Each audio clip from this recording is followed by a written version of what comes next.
من فيض مولانا الغفور قرآن رب العالمين جاء لنا نبراس نور فيه السعادة واليقين أسمى المعاني في السطور نسمو بها دنيا ودين نلقى الشفاعة في النشور بدلائل النور المبين في حفظه تحلو الأمور ما خاب من يرجو المعين نلقى الشفاعة في النشور بدلائل النور المبين بدلائل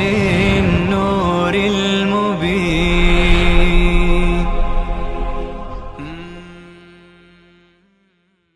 أعوذ بالله من الشيطان الرجيم. بسم الله الرحمن الرحيم. وربك الغني ذو الرحمة. الله میفرماید نیازی هم ندارم به عبادت شما، اون چیزی که هست برای خودتون هست.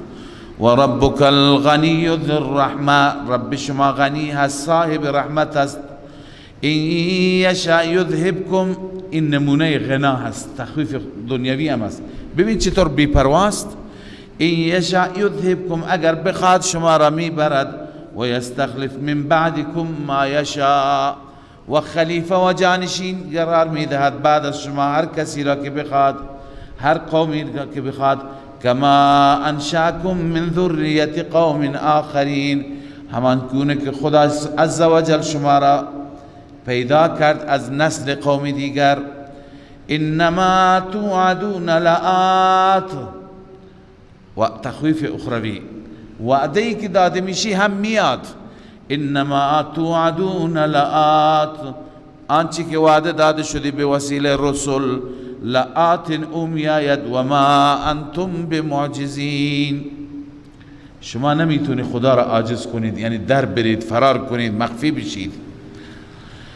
قل یا قوم اعملوا، لذا بعد از دلائل الان این فیصله آخر است، فیصله آخر. قل یا قوم اعملوا علی مکانتکم، بگو ای قوم شما به جای خودتون عمل کنید.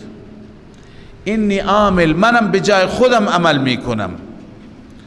فسوف تعلمون من تكون له عاقبت الدار، ان قریب شما میدونید که عاقبت و انجام دار آخرت منظور است، برای کی هست.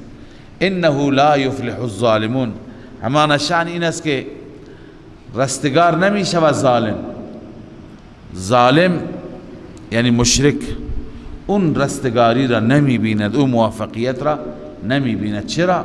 وجعلوا لله، این بیان اعمال مشرکین هست و همچنین بیان منظورات غیر الله هست.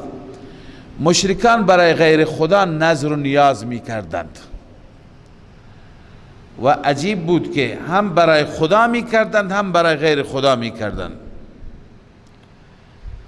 چه از کشاورزی خودشان سهم گندم، سهم خدا را جدا می گذاشتند، سهم خدایان را جدا می گذاشتند.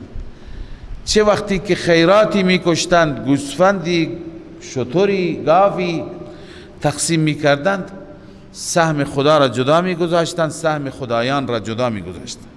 سهم خدایان و معبودان را به همون مجاوران اونها می دادند. لذا الله تعالی حماقت اونها را بیان می فرماید و همچنین این بیان چی هست؟ نظر لغیر الله که حرام است خوردنش.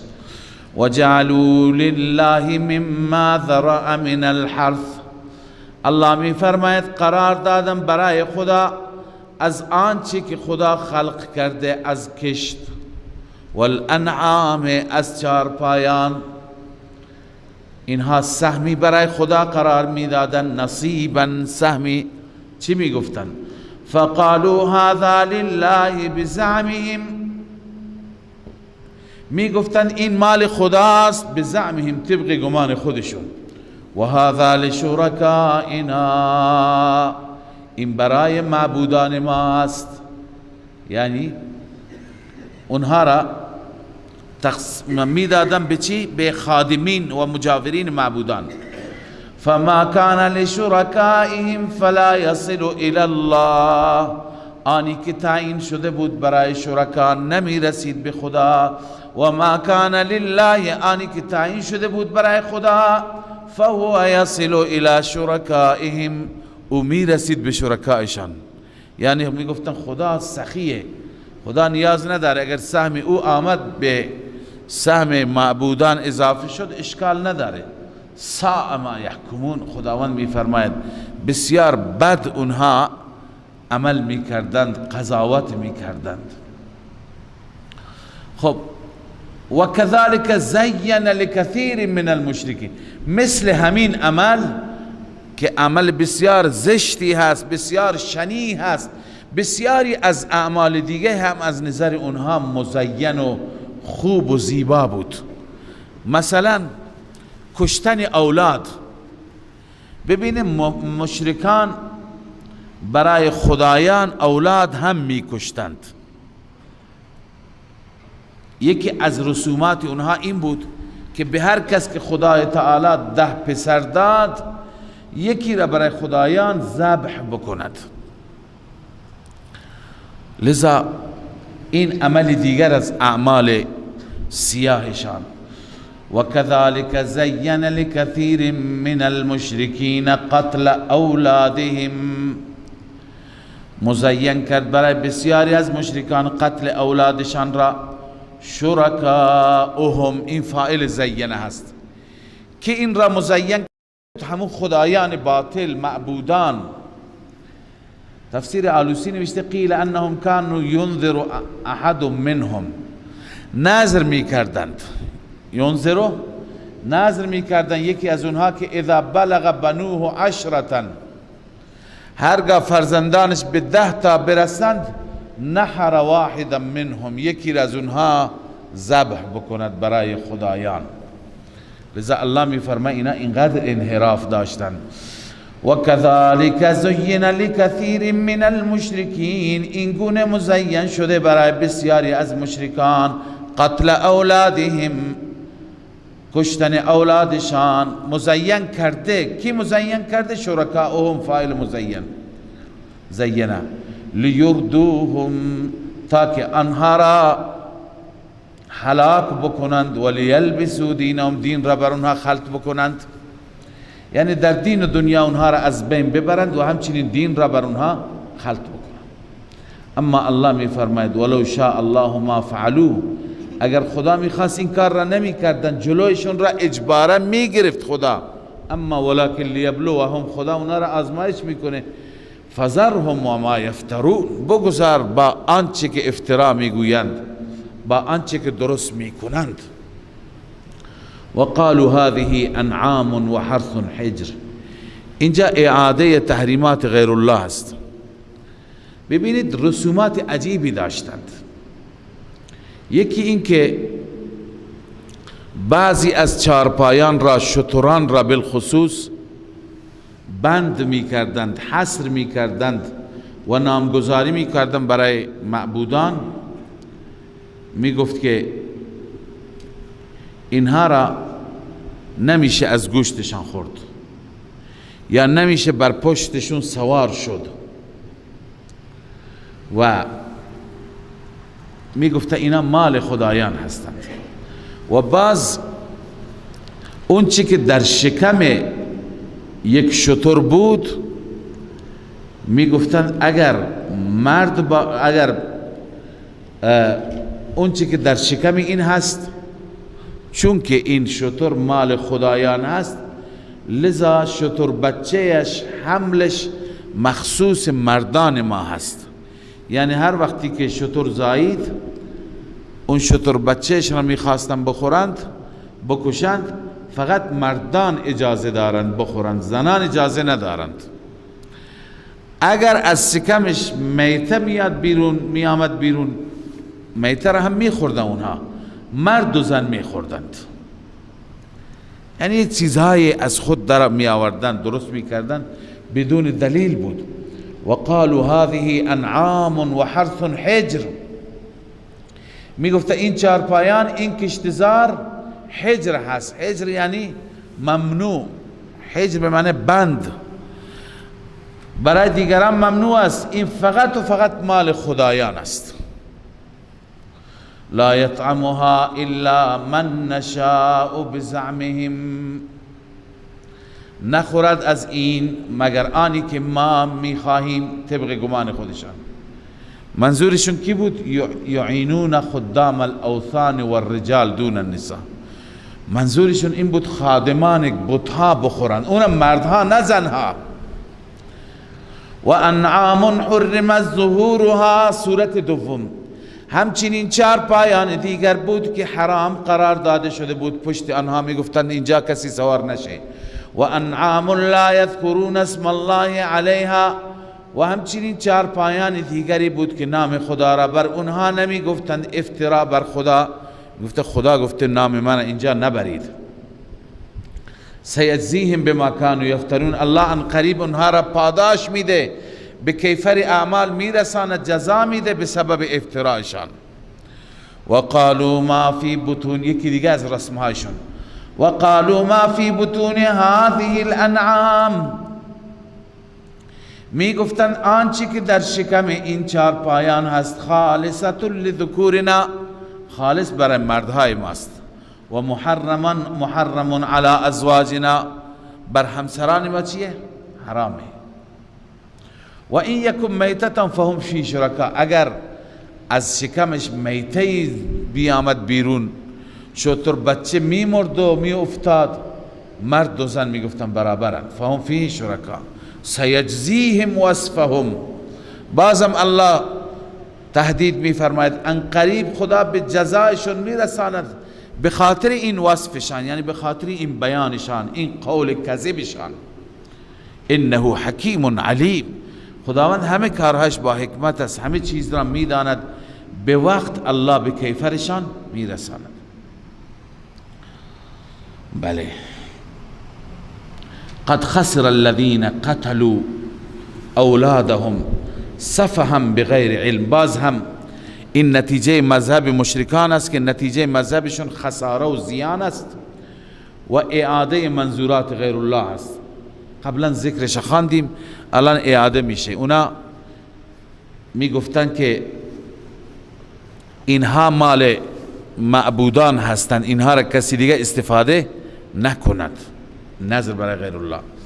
الله می فرماید قد خسر الذين قتلوا اولادهم، همانا ضرر و زیان کردند کسانی که اولادشان را کشتند، سفهم بغیر علم، از روی حماقت و نادانی بدون علم.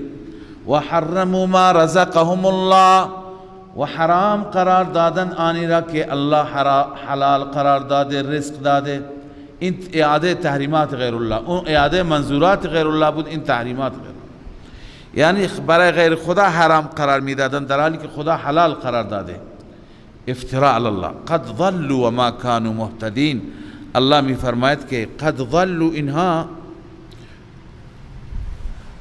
گمراه شدند، و ما كانوا مهتدین، بر هدایت نبودند که چنین دیدگاه های شرکی و خرافاتی قائم میکردند، انجام میدادند. و هو الذی انشأ جنات معروشات و غیر معروشات. الله تعالی از اینجا بیان میفرماید که این نعمت هایی که خدا برای شما پیدا کرده، از اینها بخورید، اینها را به خاطر غیر خدا حرام نکنید. ببین چه نعمت های خدا داده. و هو الذی انشأ جنات، خدا اون ذاتی است که پیدا کرد، آفرید باغاتی که معروشه هستن و غیر معروشه. معروشات دو معنی شما قبلا خواندید که معروش به انگور میگویند،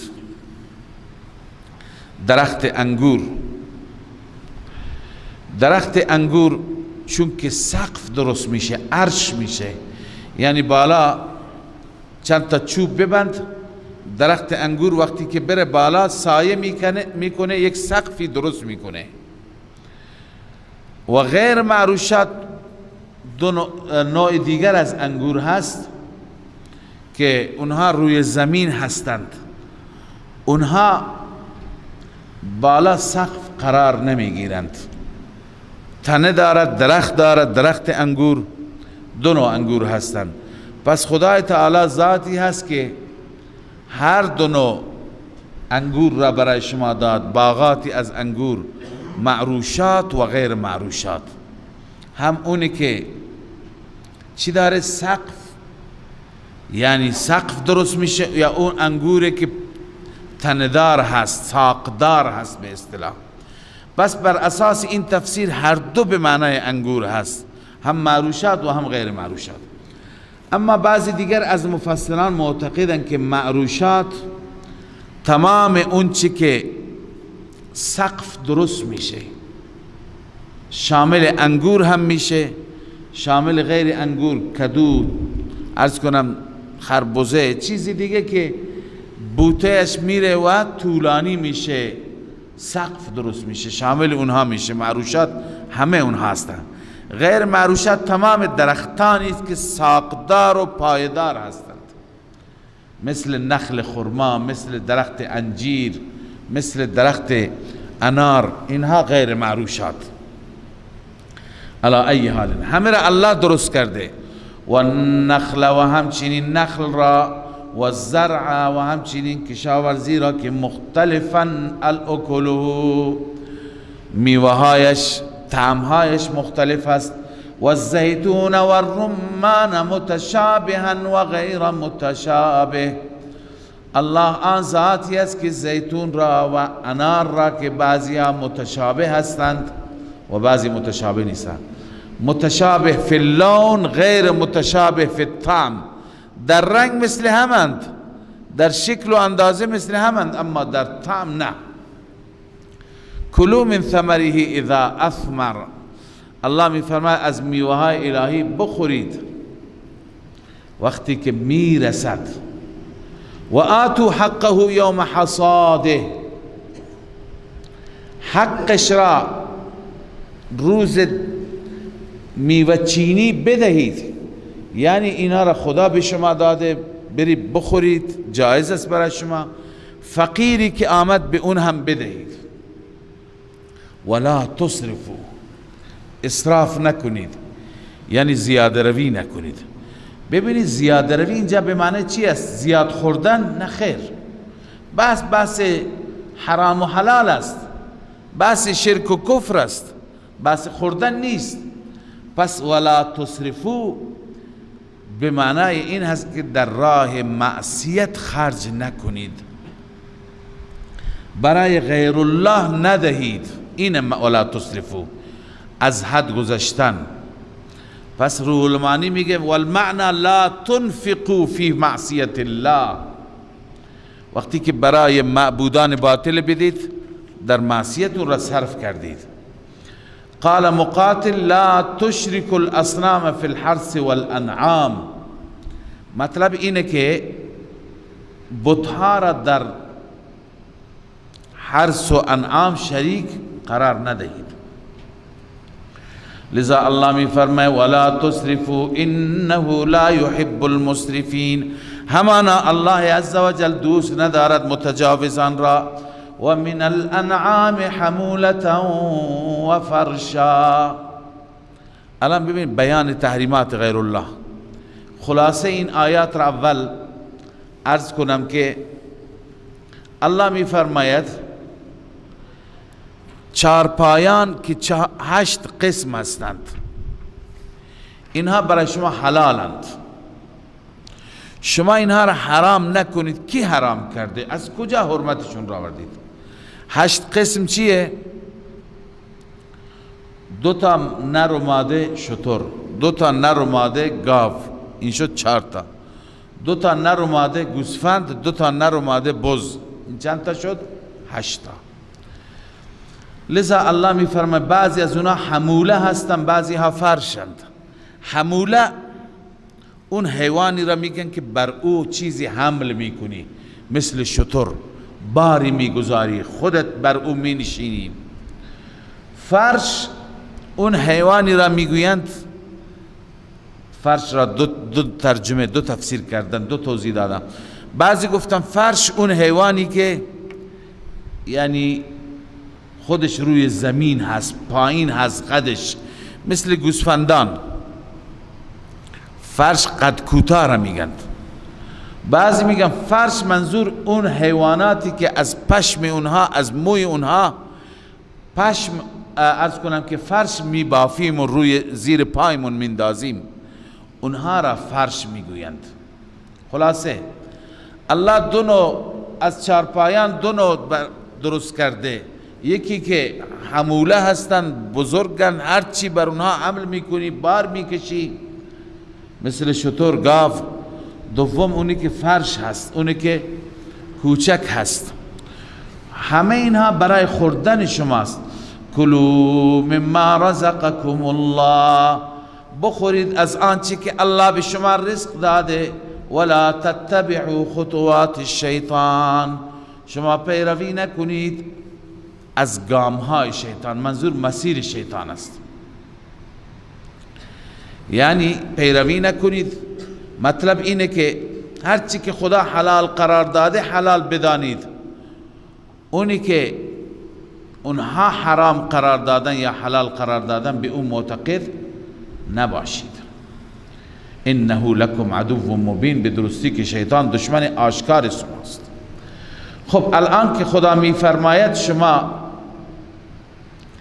پیروی نکنید، 8 ازواج در این آیه 8 صنف را خدا نام میبرد، 8 نوع را که خدا اینها را حلال قرار داده. 8 ازواج این بدل حمولتن و فرشن هست. و من الانعام حمولتن و فرشن، از چارپایان بعضی حیوانات هستند که هرچی بر اونها حمل میکنی، بعضی ها فرشند. 8 نوع هستند. من الضأن 2 و من المعز 2، این بیان فرشن هست. از زان میش را میگویند، گوسفند سفید را میگویند. دوتا یعنی نر و ماده. و من المعز 2، از بز هم 2 هست، نر و ماده. قل الذکرین حرم ام الانثیین، الله می فرماید که آیا هر دو نرشان را خدا حرام قرار داده، یعنی گوسفند سیاه نر، گوسفند سفید نر، ام الانثیین، یا گوسفند سیاه ماده، گوسفند سفید ماده، کدوم را خدا حرام قرار داده؟ اما اشتملت علیه ارحام الانثیین، یا شاید حرام است اون چیزی که بر او مشتمل است رحم هر دو ماده. ببین هر دو ماده، چه بز باشد چه گوسفند، در شکم خودش حملی دارد. الان اون حملش یا نر یا ماده است. یعنی خدا می فرماید یا این که شاید اون حیوانی که در شکم حمل دارد او را خدا بر شما حرام قرار داده. نبئونی بعلم، از روی دلیل به من بگویید، مطالبه دلیل، ان کنتم صادقین، اگر راست میگویید. خب الان بیان حموله، تا به حال بیان فرش بود. و من الابل 2 و من البقر 2، از شتر هم 2 تا، یکی نر یکی ماده. و من البقر 2، از گاو هم 2 تا، یکی نر یکی ماده. قل الذکرین حرم ام الانثیین، آیا 2 تا نر را خداوند حرام قرار داده یا 2 تا ماده را؟ اما اشتملت علیه ارحام الانثیین، یا اینکه مادهشون مشتمل بر چه حملی هست؟ اون حملی که ماده مشتمل بر او هست، یعنی هر چی تو شکمش هست شاید خدا حرام قرار داده. کجا خدا حرام قرار داده؟ کدوم را حرام قرار داده؟ چرا شما از سر خود یکی را حرام قرار میدید یکی را حلال قرار میدید؟ به دلیل بگویید که خداوند کدوم را حلال یا کدوم را حرام قرار داده. ام کنتم شهداء اذ وصاکم الله بهذا؟ اگر دلیل عقلی و دلیل نقلی نیست پس شهادت خودتون را پیش کنید. شما حاضر بودید زمانی که خداوند به این شما را تأکید کرد که شما محرمات را حرام بدانید محللات را حلال بدانید، اونجا شما بودید که خدا اینها را حرام قرار داد؟ فمن اظلم ممن افترى علی الله کذبا. الله می فرماید چه انسانی ظالمتر از اون انسانی که افترى علی الله کذبا، بر خدا افتراء دروغ میگوید. چرا؟ لیضل الناس بغیر علم. هدفش اینی که مردم را گمراه کند بغیر علم، بدون اینکه مردم چیزی بدانه، از روی جهل مردم استفاده کند. ان الله لا یهدی القوم الظالمین. بدون شک الله تعالی هدایت نمی فرماید چنین قوم ظالم را. این نتیجه اخروی هست که الله عزوجل در آخرت هدایت نمی کند. به چه معنی؟ به سوی بهشت راهنمایی نمی کند. ان الله لا یهدی القوم الظالمین، به سوی بهشت اونها را راهنمایی نمی کند. یا اینکه نتیجه دنیوی اینایی که مهر جباریت خوردن دیگه قابل هدایت نیستن. قل لا اجد فيما اوحی الی محرما علی طاعم یطعمه. ببینید ما در دو رکوع جلوتر خواندیم وقد فصل لكم ما حرم علیکم. خداوند محرمات را مفصلا برای شما بیان می کند. گفتیم بعضی گفتن سوره مائده، بعضی گفتن سوره نحل، ولی صحیحش اینه که در خود همین سوره بیان میشه. قل لا اجد از اینجا بیان میشوند، بیان محرمات هستند، چه چیزهایی برای شما حرامند. و همچنین اینجا منظورات غیر الله، یعنی ما اهل لغیر الله هم اینجا حرام هست. و الله تعالی می فرماید من اینها را برای شما حلال نمی بینم. قل لا اجد فيما اوحی، اعلام بفرما من نمی یابم، من نمی بینم آنچه که بسوی من وحی شده الی محرما، من حرام نمی بینم علی طاعم یطعمه، بر کسی که بخورد اونها را. طاعم کسی که آکل باشد و بخورد. حرام نمی بینم الا ان یکون میتتا، البته اینها حرام هستند، بیان محرمات. الا ان یکون میتتا، مگر میتی باشد، او دما مسفوحا، یا خون جاری باشد، او لحم خنزیر، یا گوشت خنزیر باشد. فانه رجس، همان این رجس هست. لحم خنزیر یا خود خنزیر، هر دو این نجس هست.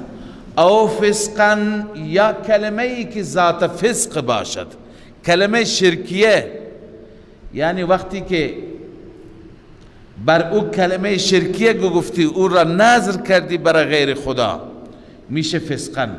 او فسقا اهل لغیر الله به، یا کلمه فسق و کلمه شرکیه که نام زد شده، نام گذاری شده برای غیر الله آن. فمن اضطر غیر باغ ولا عاد، این آیه را ما قبلا خواندیم که اگر شما مجبور شدید بغیر از این که باغی باشید، یعنی از حد بگذارید، ولا عاد، بغیر از این که متجاوز باشید، از نیازتون بیشتر بخورید، فإن ربک غفور رحیم، همانا رب تو بخشاینده و مهربان است. یعنی غفور و رحیم برای مضطر است، برای کسی که مجبور هست. وعلى الذين هادوا حرمنا كل ذي ظفر ومن البقر والغنم حرمنا شحومهما إلا ما حملت ظهورهما أو الحوايا أو ما اختلط بعظم ذلك جزيناهم ببغيهم وإنا لصادقون. در آیات گذشته محرمات را خواندیم. محرمات را الله تعالی بیان فرمودند: میته، دم مسفوح، لحم خنزیر، فسقا اهل لغیر الله به، که این فسقا اهل لغیر الله به را قبلا ما در بحث ما اهل به لغیر الله تفصیلش را خواندیم. فسقا یعنی اون حیوانی که کلمه با کلمه فسق با کلمه شرکیه برای غیر خدا مسما شده، برای غیر خدا نامزد و متعین شده. اینها را الله تعالی می فرماید که حرام هستند. حال سوال این هست که اون چی که بر یهودی ها حرام قرار داده شد بیشتر از اینها بودند. بسیاری از حیواناتی که خورده می شوند مثل شتر، مثل چربی های گوسفند و گاو، اونا هم بر یهود حرام بودند. الله می فرماید اونا اصلش حرام نیستند. اینجا جواب میده این اشکال را و این سوال را که به سبب تعدی اونها، به سبب تجاوز اونها، به سبب بغی اونها الله تعالی می فرماید ما اونها را این جزا را دادیم و الا اصلش اینها حرام نیستند. و علی الذین هادوا حرمنا. ببین بسیاری از اعمال شاقه و بسیاری از اسر که ما قبلا خواندیم، لا تحمل علينا اسرا كما حملته على الذين من قبلنا، بار سنگین، بار گران، اعمال مشکل مثل همین هست بر کسانی که یهودی بودند، یهودی شدند. حرمنا كل ذی ظفر، هر حیوانی که دارای ناخن هست، منظور اون حیواناتی که پنجه دارند و بین پنجه های اونها فاصله نیست، بین پنجه های اونها چی هست؟ در واقع گوشت هست. منظور حیواناتی که پرندگان بیشتر مثل بط و غیره که شبیه اینها باشند، اینها را ما حرام قرار داده بودیم برای یهود. و من البقر والغنم، همچنین از گوسفند و گاو حرمنا علیهم شحومهما، بر یهودی ها حرام قرار دادیم چربی هایشان را، پیشان را، مگر بعضی چربی ها استثناء بودند.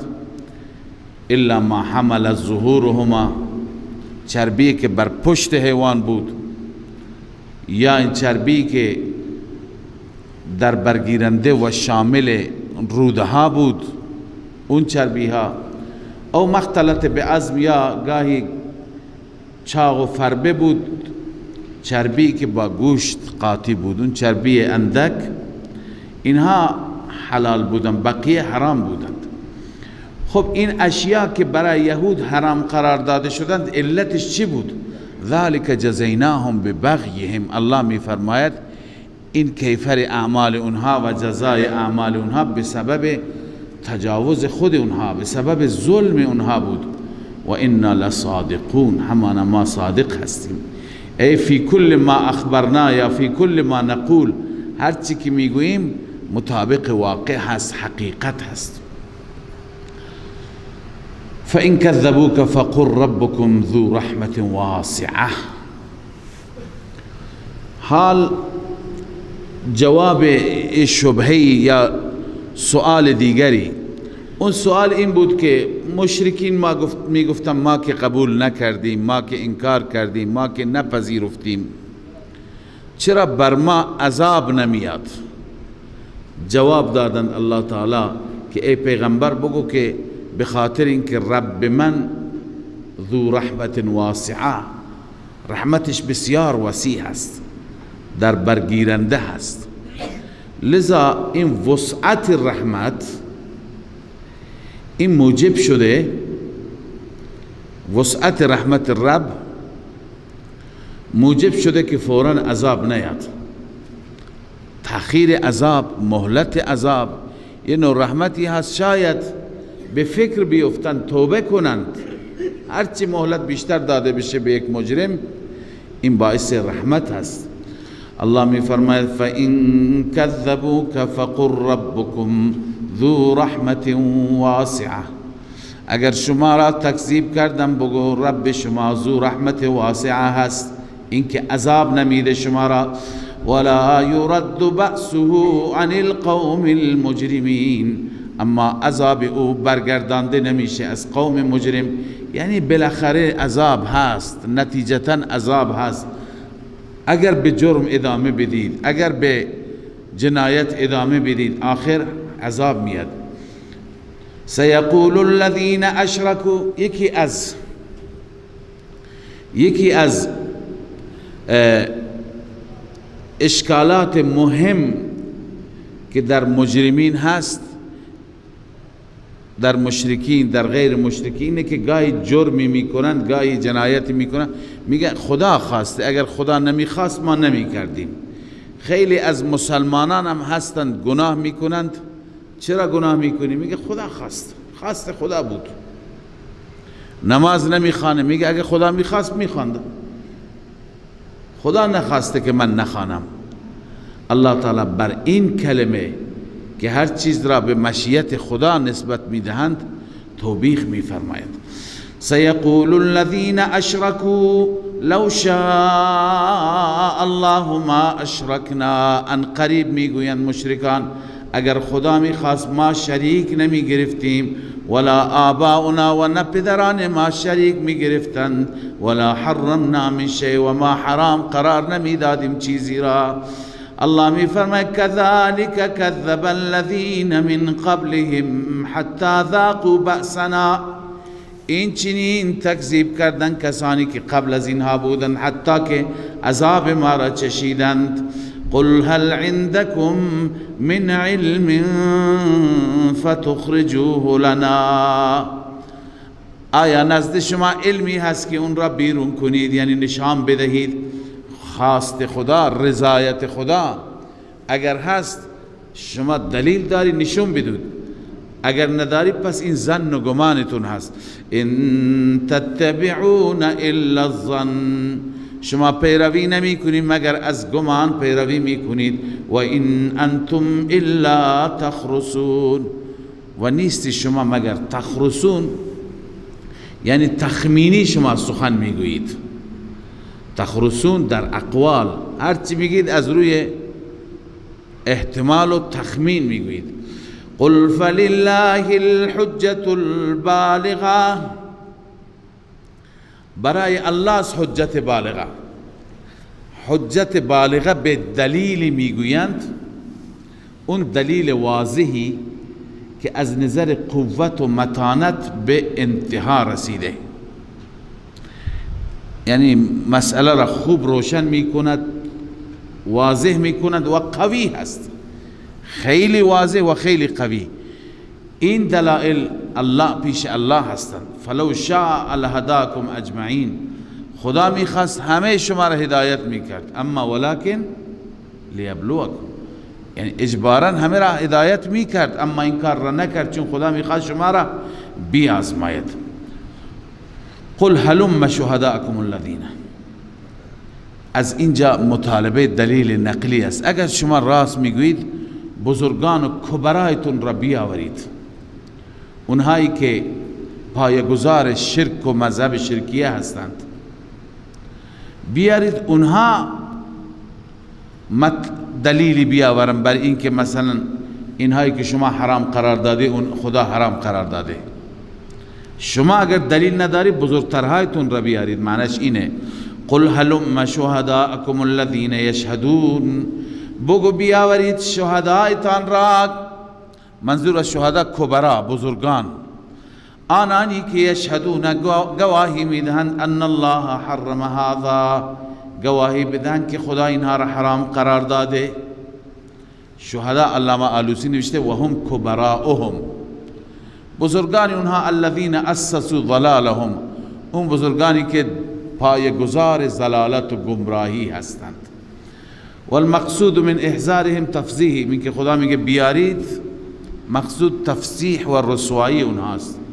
و الزامهم و الا متمسک لهم كمقلدهم، و اینکه اونها را ملزم کند که خب دلیل بیارید. و این مطلب را الله میخواد در این آیه ثابت بکند که همانطور که این مقلدینشان دلیلی ندارن، اون متبوعان هم هیچ دلیلی ندارن. اما خداوند به پیغمبرش میگه اگر یک وقتی از روی ضد و عناد اونها آمدند گواهی دادند، گواهی دروغ، شما با اونها گواه نباش، گواهی نده. الله می فرماید فَإِن شَهِدُوا فَلَا تَشْهَدْ معهم، اگر آنان گواهی دادن شما با آنان گواهی نده، یعنی فلا تصدقهم فإنه كذب بحت، دروغ خالصه، شما تصدیق نکن. ولا تتبع اهواء الذين كذبوا بآياتنا، شما پیروی نکن از خواهشات. اهوا قبلا خادم آراء باطله منحرفه، از آراء باطله و خواهشات کسانی که تکذیب کردند.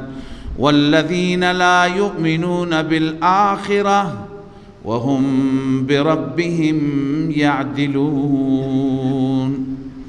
الله می فرماید کسانی که ایمان نمی آورند به آخرت، لا یؤمنون بالآخرة وهم بربهم یعدلون، اونها در رابطه با رب یعنی عبادت رب یعدلون.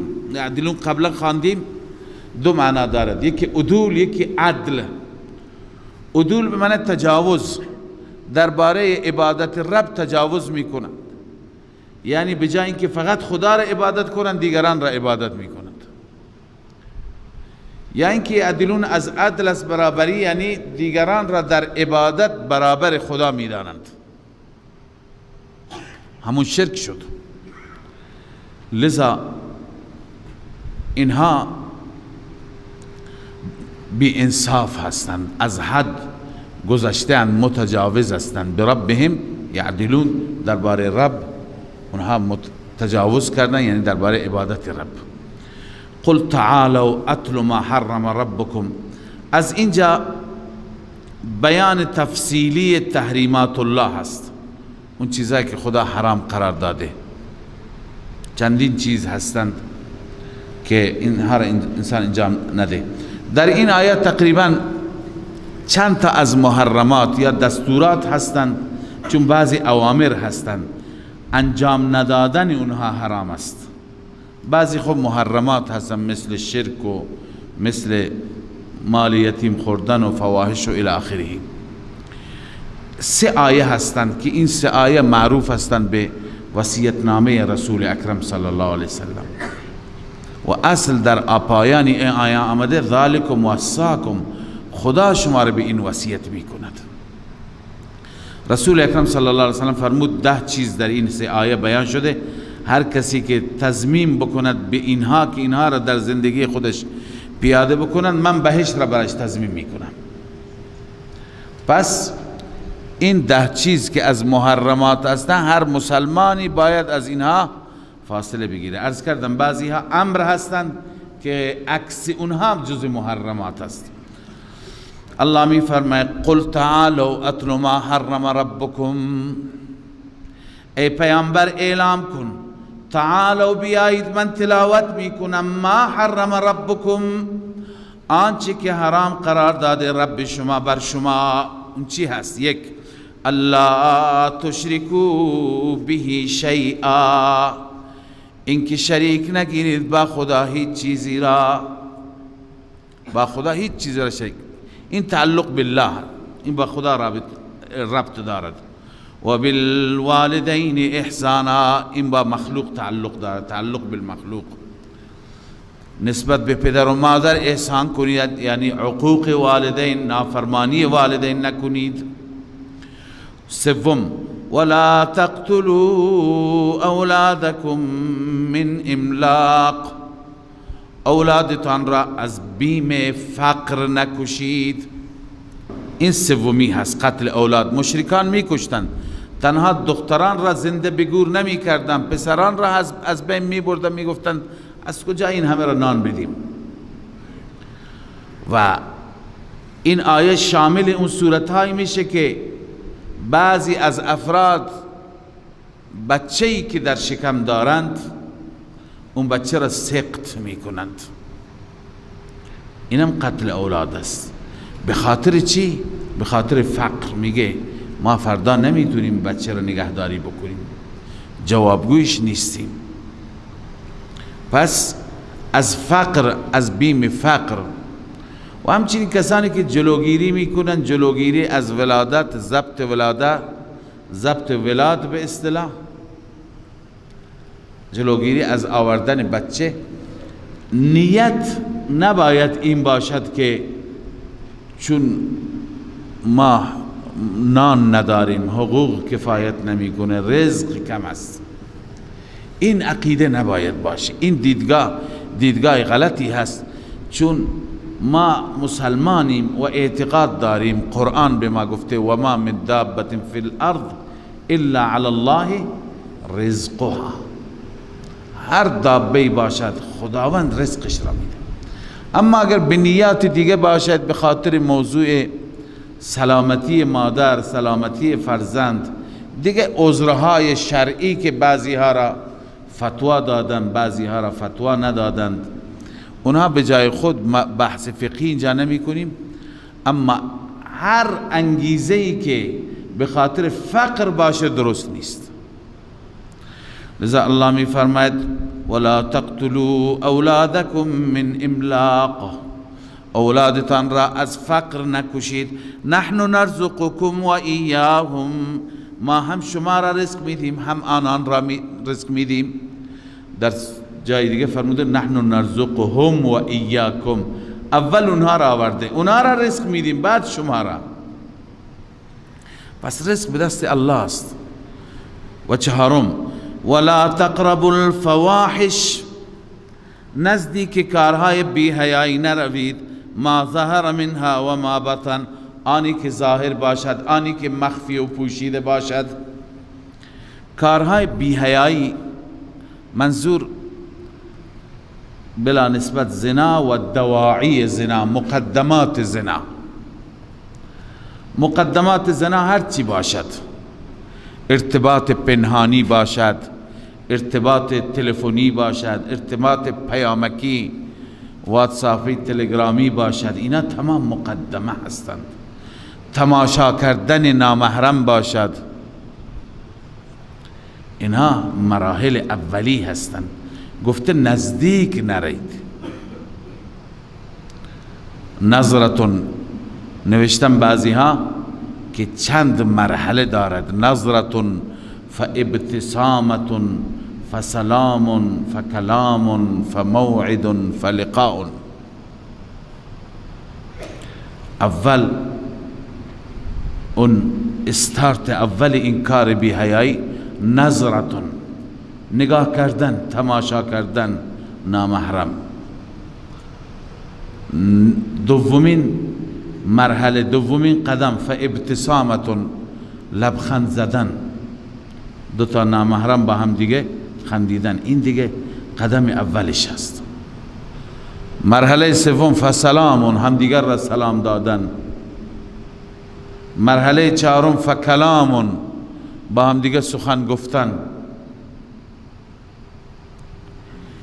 مرحله پنجم فموعد، موعد قرار گذاشتن.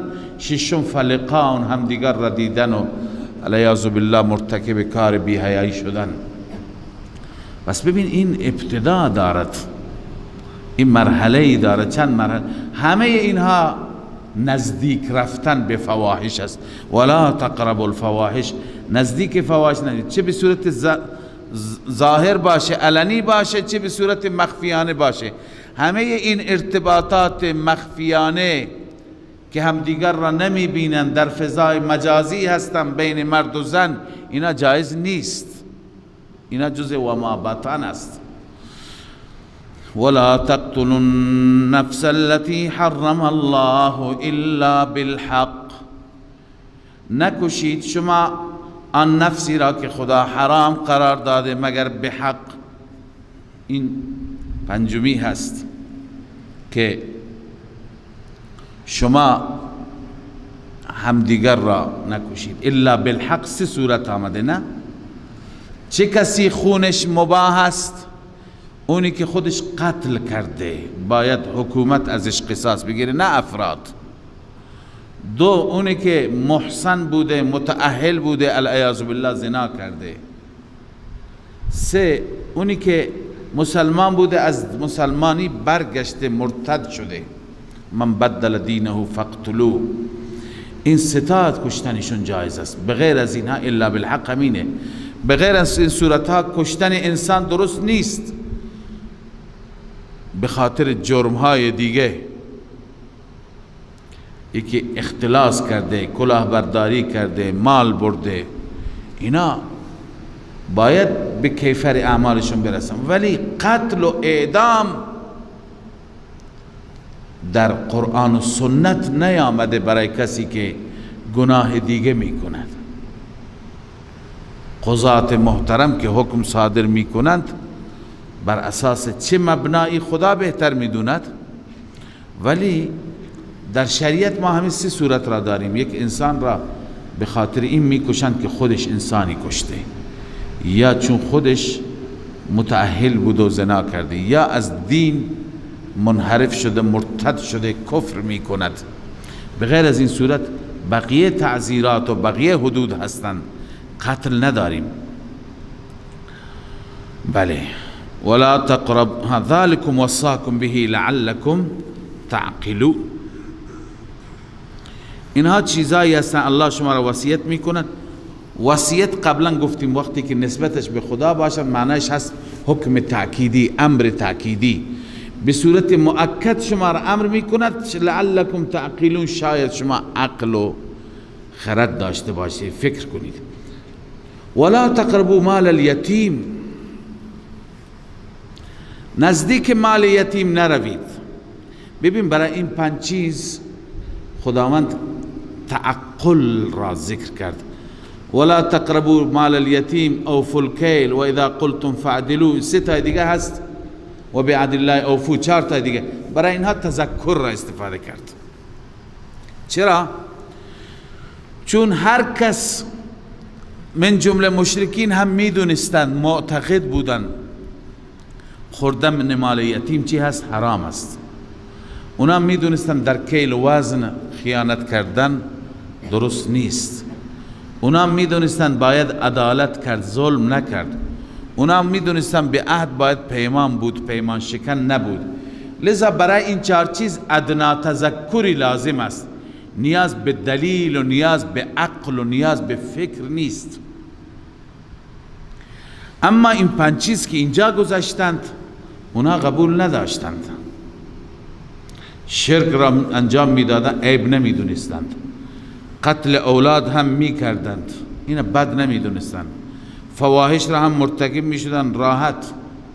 قتل نفس اینا یکی از افتخارات خودشون میدانستند. اذا الله میفرماید اینها را اینجا کلمه تعقل بکار برد، یعنی اینجا نیاز به فکر کردن است، نیاز به عقل بکار بردن است. اما 4 تا دیگه که الان میخوانیم نیاز به عقل، نیاز به فکر نیست، نیاز به دلیل نیست.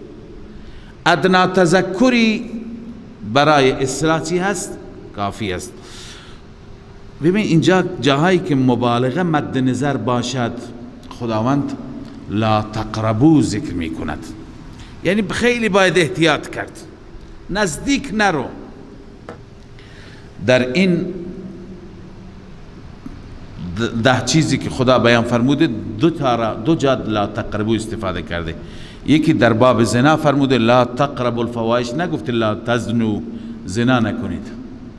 نه، از همون اول قدمهای اول را هم بر ندارید، نزدیکش نروید. این مبالغه هست.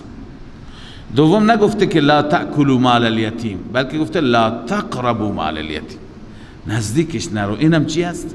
مبالغه هست. ولا تقربوا مال الیتیم الا بالتي هي احسن، نزدیک مال یتیم نرو مگر به اون صورتی که احسن بهتر باشد، یعنی صورتهایی که برای حفظ مال یتیم هست، برای نگهداریش هست.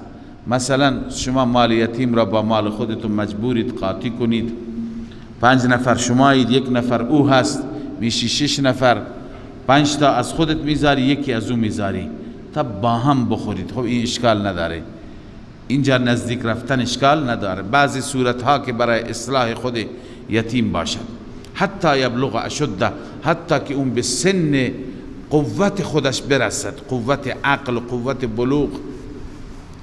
و اوفوا الکیل والمیزان بالقسط.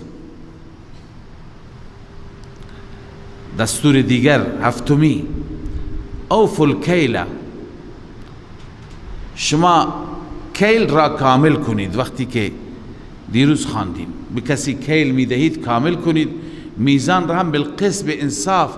اونجا خیانت نکنید، اونجا دستکاری نکنید ترازو را. لا نکلف نفسا الا وسعها.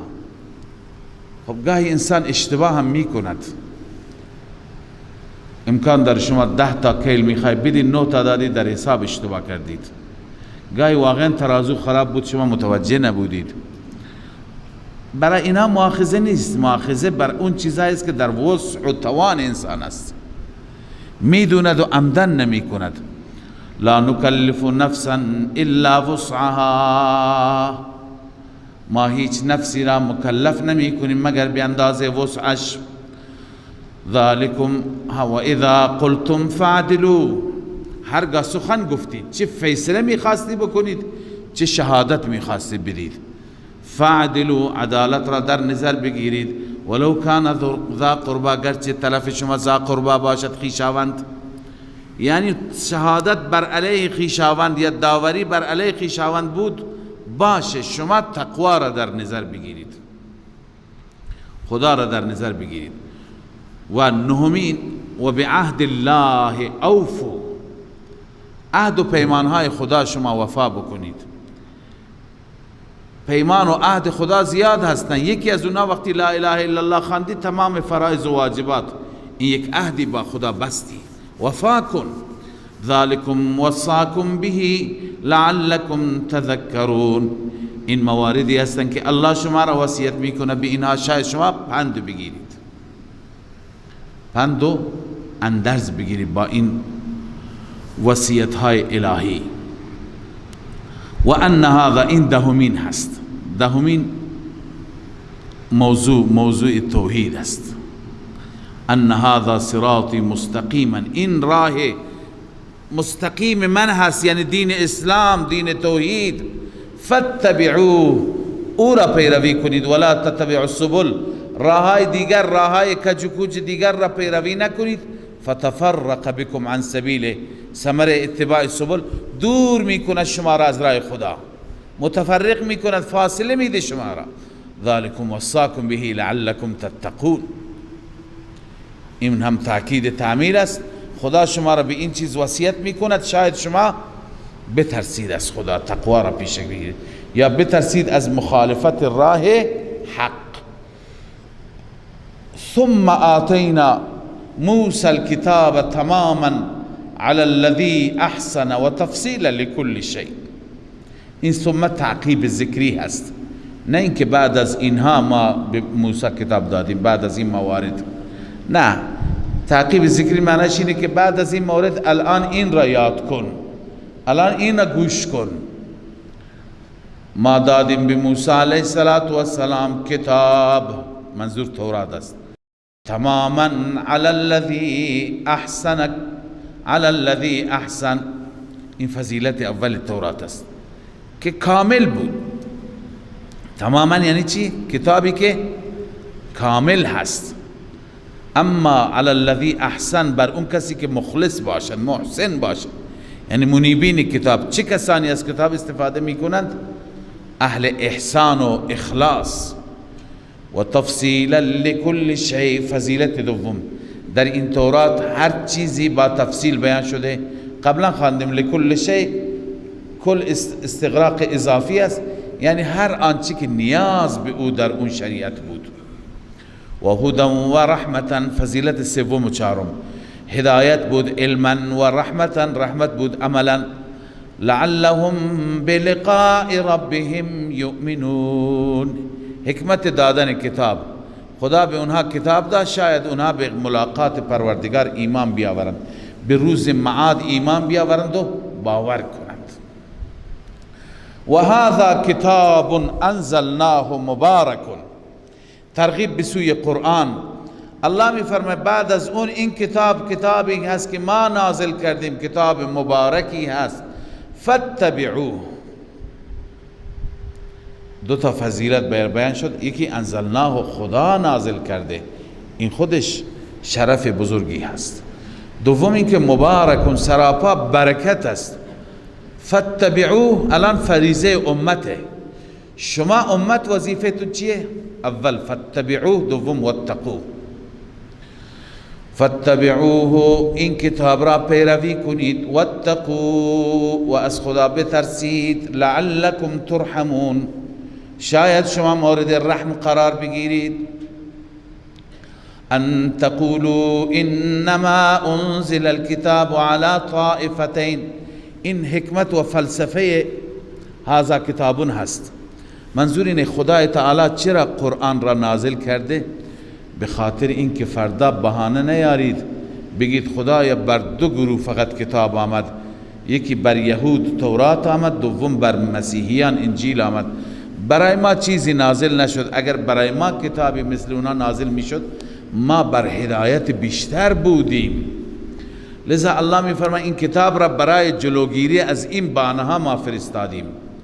ان تقولوا ای کراهت ان تقولوا، کراهیت ان تقول یا لئلا تقولوا، تاکه نگویید یک وقتی انما انزل الكتاب على طائفتين من قبلنا، جز این نیست که کتاب نازل شد بر دو گروه قبل از ما، یعنی بر یهود و نصارا. و این كنا عن دراستهم لغافلین، همانا ما از دراست کتاب، از یادگیری کتاب غافل بودیم. او تقولوا یا اینکه بگویید لو انا انزل علینا الكتاب لكنا اهدى منهم، اگر بر ما نازل می شد کتابی ما بر هدایت بیشتری از اونها می بودیم. خب الله می فرماید این کتاب نازل شد الان بگیرید. فقد جاءكم بینة من ربكم، همانا آمده پیش شما بینه یعنی حجت واضحه از جانب رب شما، و هدى و رحمه و هدایت از طرف پروردگار آمده و رحمت. فمن اظلم ممن كذب بآیات الله و صدف عنها، الان با وجودی که می طلبید برای شما چنین کتابی بیاید، حال که کتاب نازل شده، کتاب آمده، اون کسی که تکذیب بکند واقعا از اون ظالمتر نیست، از اون ستمگرتر نیست. فمن اظلم ممن كذب بآیات الله، چه کسی ظالمتر از اون انسانی که تکذیب کند آیات خدا را و صدف عنها، باز بدارد. کذب ضلال است، صدف اضلال است، یعنی خودش هم تکذیب می کند، قبول نمی کند، دیگران را هم باز می دارد. سنجزی الذین یصدفون عن آیاتنا، ان قریب ما پاداش می دهیم کسانی را که اعراض می کنند یا باز می دارند از آیات ما، دیگران را میگن نروید به طرف این کتاب. سوء العذاب، عذاب بد میدیم به ما کانوا یصدفون، به سبب چی؟ به سبب اینکه باز می داشتن. هل ينظرون الا ان تأتيهم الملائکه، اینجا تخویف دنیوی هست. خداوند می فرماید اینها منتظر آمدن ملائکه هستند، ولی اشتباه فکر می کنند، اشتباه انتظار می کشند. چون که ملائکه که بیاند، ملائکه برای عذاب می آیند، ملائکه برای چیز دیگه نمی آیند. الله می فرماید انتظار می کشند الا ان تأتيهم الملائکه، مگر اینکه ملائکه پیششان بیاید. او یأتی ربک، یا اینکه امر پروردگار بیاد. او یأتی ربک، رب بیاد یعنی امر ربک. در جای دیگه از قرآن هست امر ربک، القرآن یفسر بعضه بعضا. لذا او یأتی بعض آیات ربک، یا بیاید بعضی از نشانات رب. بعض آیات رب چی هست؟ یعنی منتظر هست.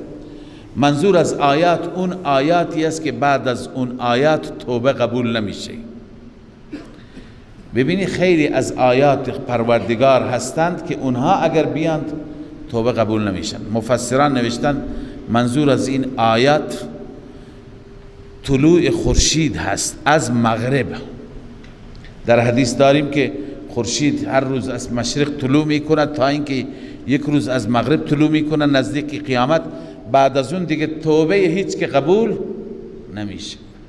بس خدا میفرماید اینا منتظر چی هستند؟ منتظر اون آیه هستند که بیاید، بعضی از آیات رب بیاد که دیگه در توبه بسته بشه. چنانچه نوشتن او یأتی بعض آیات ربک کطلوع الشمس من المغرب. رسول الله صلی الله علیه و سلم فرمودن لا تقوم الساعة حتى تطلع الشمس من المغرب فاذا طلعت، قیامت برپا نمیشه حتی که خورشید از مغرب طلوع میکنه. وقتی که طلوع میکند و رآها الناس، مردم میبینن آمنوا اجمعون، همه ایمان میآورند. اما رسول الله همین آیه بخشی از این آیه خواند، فرمود وذلك لا ينفع نفسا ایمانها. این دیگه چیزی هست که به هیچ نفسی ایمانش فایده ندارد. ثم قرأ، سپس رسول الله این آیه را تلاوت کرد هل ينظرون الا ان تأتيهم الملائکه. پس منظور از بعض آیات ربک چی هست؟ اون آیتی که بعد از اون توبه قبول نمیشه. الله می فرماید یوم یأتی بعض آیات ربک، روزی که می آید بعضی از آیات ربت، لا ینفع نفسا ایمانها لم تکن آمنت من قبل. به هیچ نفسی ایمانش دیگه فایده نمیده. کدوم ایمان؟ همون ایمانی که همون وقت میاره، قبل از اون ایمان نداشته. لا ینفع نفسا ایمانها، به هیچ نفسی ایمانش فایده نمی بخشد. کدوم ایمان؟ که لم تکن آمنت من قبل، که ایمان نیاورده بود قبل از آن. دیگه الان که ایمان بیاره ایمان فایده نداره. او کسبت فی ایمانها خیرا، یا اینکه کسب نکرده در ایمانش، ای لم تکن کسبت، در ایمانش هیچ خیری کسب نکرده، لذا الان ایمانش فایده نداره. ببینید از این آیه معتزله استدلال میگیرد، به همین صورتی که الان عرض کردم تفسیر میکند و استدلال میگیرد، میگوید هر کسی که مرتکب گناه کبیره شد از ایمان خارج میشه، این مؤمن نیست. چرا؟ چون که قرآن گفته ببین لا ینفع نفسا ایمانها، ایمان نفع نمیدهد، در دو صورت نفع نمیدهد. یک که لم تکن آمنت من قبل، دو لم تکن کسبت من قبل. معنیش اینه قبل از این در ایمان هیچ کسبی نکرده، یعنی هیچ عملی انجام نداده. خب عمل که انجام نداده میگه پس کافر شده، لذا الان ایمانش برایش فایده نداره. این توجیه این معتزله هست. اما اهل سنت معتقدند که اینجور نیست، بلکه این از قبیل الفتها تبنا و ماء باردا هست. یک فعلی هست و دو تا معمول. معمول دوم دیگه فعلی دارد. ما وقتی میگه الفتها تبنا، من به اون حیوان، به اسب و شتر آب تبنا کاه دادم، خوراندم او را، و ماء باردا باید باشه و سقیتها ماء باردا. ماء بارد را علف نمیدهند، به عنوان علف نمیدهند. پس اینجا هم این چنین هست. حضرت شیخ رحمه الله میفرماید اصلش این بوده لا ینفع نفسا عملها لم تکن کسبت فی ایمانها خیرا، یعنی به هیچ نفسی عملش فایده نمیدهد. چرا؟ چون که لم تکن کسبت فی ایمانها خیره، قبل از این در ایمانش خیر نداشت. به تعبیر ساده عرض کنم، کسی که در زندگی عمل نکرده، خب الان که وقتی که اون آیه را میبیند و عمل میکند، این عملش برایش مفید نمیشه، این عملش برایش مفید نمیشه. علامه آلوسی اینطور گفته: ای لا ینفع نفسا ایمانها، یکی که ایمان نداشته الان ایمان میاره فایده نداره. ولا کسبها فی ایمانها، و همچنین کسب اون انسان در ایمان که در ایمان کسب کرده خیری، اما لم یکن آمنت من قبل، از قبل ایمان نداشته، او لم تکن کسبت خیرا، یا از قبل هیچ کسبی نداشته، نه این ایمان برایش فایده داره نه این کسب توبه الان برایش فایده داره. قل انتظروا انا منتظرون، این تهدید است. الله می فرماید به آنان اعلام کن منتظر باشند، ما هم منتظریم، یعنی ما عذاب را به وقت می آوریم. ان الذين فرقوا دینهم وكانوا شیعا لست منهم فی شیء. اینجا زجر همراه تخویف اخروی هست برای کسانی که در دین تفرقه ایجاد می کنند، اصول را تکه تکه می کنند، توحید را، قیامت را و گروه های مختلفی را خلق می کنند، ایجاد می کنند. الله می فرماید ان الذين فرقوا دینهم، بدون شک کسانی که دینشان را متفرق کردن، یعنی در اصول، ببین مراد فروع نیست، در فروع اختلافات ناگزیر است، صحابه با هم اختلاف داشتند. و کانوا شیعا، و اونها گروه گروه شدند. لست منهم فی شیء، شما از آنان در هیچ چیزی نیستید، یعنی جایگاهی، یعنی شما با اونها کار ندارید. انما امرهم الی الله، جزی نیست که امر و معاملهشون سپرده به خدا. ثم ینبئهم بما كانوا یفعلون، سپس الله آنها را خبر میده که اینها چی کردند. من جاء بالحسنة فله عشر امثالها، این بشارت است همراه با تخویف اخروی. هر کسی کار نیکی انجام بده برای او هست 10 امثالها، 10 درجه، 10 برابر. هر نیکی را الله به اندازه 10 برابر ثواب میده. و من جاء بالسیئه، هر کسی سیئه مرتکب بشه، کار بدی مرتکب بشه، فلا یجزا الا مثلها، او پاداش داده نمیشه مگر مثل همون سیئه، به اندازه همون کار. ببین قدرت و رحمت خدا را که نیکی را 10 برابر، اما بدی را به اندازه بدی. حتی در روایت اینطور میاد گاهی بدی نیکی نوشته میشه. یک انسانی هست اراده نیکی میکند، به همین اراده نیکی خدا دستور میده به فرشتگان برایش نیکی بنویسند. بعد وقتی که عملا نیکی را انجام میده میفرماید 10 تا دیگه برایش بنویسید. و یک انسانی که بدی میکند، بدی را اراده میکند، به فرشتگان میگن دست نگهداری، فعلا شاید نکرد، لذا به محض اراده برایش ننویسید. بعدا وقتی که موعد رسید و منصرف شد گفت نمی کنم، برای نکردن خدا میفرماید برایش اجر بنویسید که نکرد. و اگر کرد، مرتکب شد، الله تعالی میفرماید برایش یک بدی بنویسید، بیشتر نه. پس این رحمت است.